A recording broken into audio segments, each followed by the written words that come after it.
Students, 12th class vector सदिश के बारे में अपन पढ़ रहे थे बेटा। इस पे मैंने 4 वीडियो कंप्लीट कर दिए।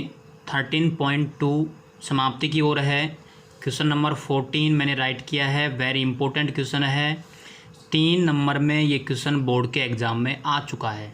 ओके, तो अब देखिए ऐसा क्वेश्चन एक और आएगा 13.3 में, वहाँ डॉट की जगह क्रॉस होगा, क्योंकि हमने 13.2 में डॉट प्रोडक्ट पढ़ा था, product of two vector scalar product पढ़ा था, अदिश गुणनफल पढ़ा था, डॉट प्रोडक्ट, तो वो क्वेश्चन है ये। तो देखिए इसके अंदर कहा गया है किसी सदिश ए वेक्टर के लिए सिद्ध करना है कि ए वेक्टर इक्वल ये होगा, यानी कि राइट हैंड साइड को हल करके लेफ्ट हैंड साइड हम प्राप्त करेंगे। तो राइट हैंड साइड में आप देखेंगे तो ब्रैकेट के अंदर क्या लिखा हुआ है, ए वेक्टर डॉट आई है, फिर इस ब्रैकेट में ए वेक्टर डॉट जे है, फिर इस ए वेक्टर के साथ में यहाँ पे डॉट के है। तो हमको सबसे पहले पता होना चाहिए कि ए वेक्टर का मान कितना होता है। ए वेक्टर होता है A1i plus A2j plus A3k।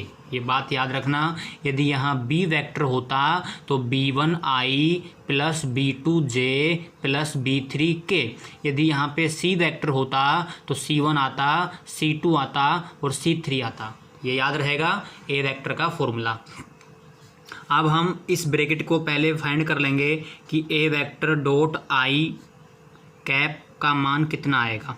तो ब्रैकेट ए का A1i plus A2j plus A3k dot I, हमने बता रखा है कि आई का डॉट आई के साथ करने पे 1 होता है, तो आएगा A1। जे के साथ करेंगे आई का तो 0, के साथ करेंगे तो 0, 0 प्लस 0 यानी कि केवल A1 आ गया। ऐसे ही ए का जे के साथ करेंगे तो देखो ये जे वाला ए के साथ जे का करेंगे, यानी इस ब्रैकेट का मान निकाल लें। इसका हमने निकाल लिया, फिर इसका निकाल लेंगे, फिर यहाँ रख देंगे, आंसर आ जाएगा। तो बेटा इसका मान कितना आएगा हमारे पास, जैसे आई का किया था डॉट तो A1 आया। अब जे के साथ करेंगे तो A2 आ जाएगा, डायरेक्ट आप लिख सकते हैं। और इसी प्रकार सिमिलरली, इसी प्रकार यानी कि सिमिलरली के साथ करने पे A3 आ गया। Right hand side RHS right किया, ए वेक्टर डॉट आई, फिर आई, ए वेक्टर डॉट जे, फिर जे, ए वेक्टर डॉट के, फिर के। इसका आपके पास आ गया A1 बाहर आई है, इसका आपके पास है A2 बाहर जे है, इसका है A3 बाहर के है, और ये आंसर होता है ए वेक्टर का। ये हमारे पास LHS आ गया। So left hand is equal to right hand. बताओ कितना सिंपल क्वेश्चन बोर्ड के एग्ज़ाम में पूछा गया था। ठीक है बेटा, अब चलते हैं क्वेश्चन नंबर 15 पे। क्वेश्चन नंबर 15 बहुत अच्छा क्वेश्चन है बेटा, ये भी प्रूव करने वाला है। यदि ए वेक्टर प्लस बी वेक्टर का मैग्नीट्यूड मतलब मापांक इक्वल ए वेक्टर माइनस बी वेक्टर का मैग्नीट्यूड, तो सिद्ध करो। क्या प्रूव करना है हमको कि ए वेक्टर और बी वेक्टर परस्पर लंब सदिश हैं, यानी कि परपेंडिकुलर हैं। इफ़ टू वेक्टर परपेंडिकुलर क्या होता है, A vector dot B vector का मान 0। मैंने कहा था ना, वेरी इंपॉर्टेंट है कि कभी भी लंबवत सदिश लिखा जाए तो आपको ए वेक्टर का डॉट बी वेक्टर का मान 0 प्रूव करना होगा। तो हम सबसे पहले राइट करेंगे गिवन ए वेक्टर प्लस बी वेक्टर का मैग्नीट्यूड, ए वेक्टर माइनस बी वेक्टर का मैग्नीट्यूड।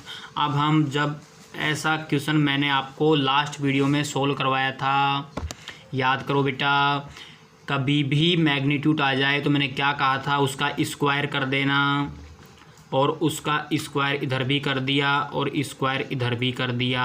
क्यों कर दिया, क्योंकि मापांक यदि मैग्नीट्यूड उठाना है तो स्क्वायर करना होगा।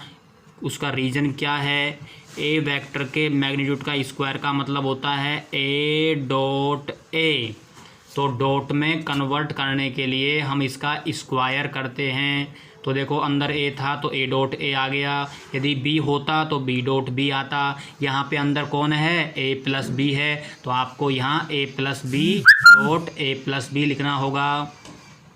तो हमने दोनों साइड में स्क्वायर कर दिया, स्क्वायरिंग बोथ साइड्स, ओके, दोनों तरफ वर्क करने पे लिख दोगे।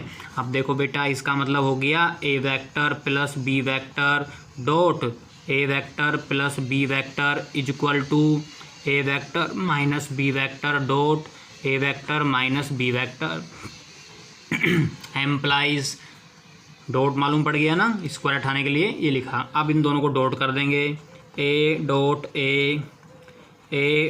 B, B dot A, B dot B is equal to ऐसे ही इधर A dot A minus A dot B minus B dot A plus B dot B employees.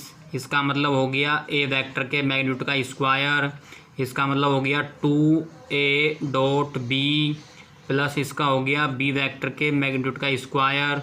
ऐसे ही यहाँ पे भी हो गया a का square minus 2a dot B plus B vector के मैग्नीट्यूड का स्क्वायर। ये कैंसिल हो गया, ये कैंसिल हो गया। एम्प्लाइज ये माइनस वाला इधर आ गया तो हो गया 4a dot B is equal to 0। 4 को यहाँ से डिवाइड में ले गए इक्वल 0, और जब इस डॉट का मान 0 आ जाता है इसका मतलब है ए लंबवत बी, यानी ए और बी परस्पर लंबवत हैं, लिख सकते हैं। इसलिए ए वेक्टर और बी वेक्टर परस्पर लंब सदिश हैं, हैंस प्रूव। ये हमने कंप्लीट कर दिया है। क्वेश्चन नंबर 16 पे आते हैं। क्वेश्चन नंबर 16 में लिखा हुआ है यदि बिंदु ए बी सी डी हों तो सिद्ध करो कि रेखाएं ए बी तथा सी डी परस्पर लंब हों। लंब का मतलब है वही डॉट का मान 0 लाना होगा। तो सबसे पहले आप इन बिंदुओं को वेक्टर में बदलेंगे। ए का स्थिति सदिश पोजीशन वेक्टर ऑफ ए उसको बोलते हैं ओ ए। तो बेटा ओ ए वेक्टर कितना हो गया 3i plus 2j plus 4k। इनके बारे में मैंने आपको नॉलेज पहले लास्ट वीडियो में दे रखी है। इसी प्रकार सिमिलरली ओ बी वेक्टर हो गया 4i plus 5j minus k। O C vector 6i plus 3j plus 2k। और ओ डी वेक्टर हो गया 2i plus j plus 0 dot k। हमारे पास में यहाँ लिखा हुआ है ए बी। तो बेटा ए बी वेक्टर का फॉर्मूला भी बता रखा है, बोलो क्या होता है, O B minus O A. O B right करेंगे आपके सामने है, माइनस ओ ए राइट करोगे। माइनस आप जानते हैं घटाना जोड़ना सब जानते हैं, डॉट भी जानते हैं, ओके। ये हमारे पास में आ गया ए बी वेक्टर का मान। अब हम फाइंड करेंगे सी डी, क्योंकि यहाँ लिखा हुआ है सी डी। सी डी का बोलो क्या होगा, O D minus O C vector. ऐसे ही इसको भी घटा देंगे, हमारे पास में ये आ जाएगा। सेल्फ राइट करेंगे, हम राइट नहीं कर रहे हैं। फिर प्रश्नानुसार ए बी और सी डी परस्पर लंब हैं, तो हमको क्या लिखना होगा, A B vector dot C D vector. यहाँ लिख देंगे अकॉर्डिंग क्वेश्चन, प्रश्न अनुसार ए बी का आपके पास आ चुका है डॉट, सी डी का भी आपके पास आ चुका है, ओके। डॉट का मतलब आई का आई में डॉट करेंगे, जे का जे में करेंगे, के का के में करेंगे। यहाँ जो आएगा उसका मान 0 आएगा 100%। और जब 0 आ जाएगा तो आप ये बता देना कि रेखाएं ए बी लंबवत सी डी यानी कि परस्पर लंबवत हैं। ये हमने प्रूव कर दिया है। ये जो मैंने वैकेंट छोड़ा है ये आप कंप्लीट करेंगे, डॉट करेंगे, 0 आएगा 100%। 0 नहीं आ रहा है तो आपने घटाने में गलती कर दी है, चेक कर लें, okay. Question number 17। Question number 17 important question है बेटा, 2 नंबर में पूछा जा सकता है, ठीक है। पढ़े लैंग्वेज को पढ़िए, क्या लिखा हुआ है इसमें, यदि 2 बिंदुओं if 2 points P and Q coordinate 3, 4, 12 और 9 पी का निर्देशांक दे रखा है, क्यू का निर्देशांक दे रखा है हो तो कोण एंगल पी ओ क्यू का मान बताओ। Where O is origin point, O क्या है, मूल बिंदु है। देखिए बेटा इसको हम कैसे सोल्व करेंगे।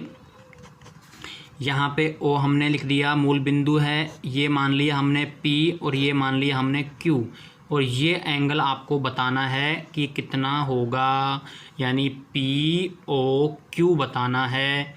तो ओ से पी पहले ओ पी फाइंड करेंगे, क्यू से ओ क्यू फाइंड करेंगे, ठीक है। तो बताओ सबसे पहले पी पॉइंट का पोजीशन वेक्टर क्या होगा। पहले हमने पी लिखा 3, 4, फिर क्यू लिखा 12, 9। पी का स्थिति सदिश हो गया 3i + 4j + 0k। फिर ओ क्यू वैक्टर फाइंड किया 12i + 9j + 0k। अब हमको निकालना है फॉर्मूला, बताओ कौन निकालने का। We know that cos theta equal to होता है A vector dot B vector upon A vector का मैग्नीट्यूड बी वेक्टर का मैग्नीट्यूड। यहाँ पे कोस थीटा का मान है angle P O Q, theta है जो लिखा हुआ है पी ओ क्यू। ए का मतलब है यहाँ ओ पी वैक्टर, बी का मतलब है O Q vector upon O P vector का मैग्नीट्यूड और ओ क्यू वैक्टर का मैग्नीट्यूड हमने इस फॉर्मूले में रख दिया। ए की जगह हमारे पास ओ पी है, बी की जगह हमारे पास ओ क्यू है, ओके। डॉट मैंने आपको सिखा रखा है 3i + 4j dot 12i + 9j divide √9 + 16 फिर √144 + 81। ये हो गया 12 को 3 से करेंगे 36 और 4 को 9 से करेंगे 36 डिवाइड 25 हो गया 5। ये हो गया 2 to 5 यानी 15। हमारे पास हो गया 72/75, ठीक है। कोण पी ओ क्यू, तो हमको बताना है कोण P O Q equal to cos inverse, और इसको चाहें तो हम 3 से कैंसिल कर लेंगे, ठीक है। तो ये आ गया 24 और ये आ गया 25, अंडरलाइन कर देंगे। ये हमारे पास कंप्लीट क्वेश्चन हो गया। वेरी इंपॉर्टेंट क्वेश्चन है बेटा, ये बात आप ध्यान रखें, ओके। अब चलते हैं अपन क्वेश्चन नंबर 18 के ऊपर। 18 राइट किया है मैंने, इंपॉर्टेंट क्वेश्चन है, 1 मार्क्स में आ सकता है बेटा, ध्यान रखना। यदि ए वेक्टर का सदिश बी वेक्टर पर प्रक्षेप को पढ़ते ही आपको फॉर्मूला दिमाग में आ जाएगा। मैंने कहा था पर वाला हमेशा नीचे आता है। प्रक्षेप 4 इकाई है, यानी इसमें प्रक्षेप का आंसर दे रखा है, तो लैम्बडा का मान फाइंड करना है। प्रक्षेप का मतलब projection on projection B, okay.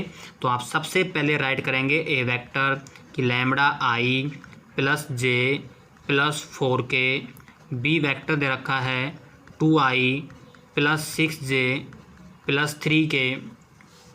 यहाँ लिख देंगे प्रश्नानुसार सदिश ए का सदिश बी पर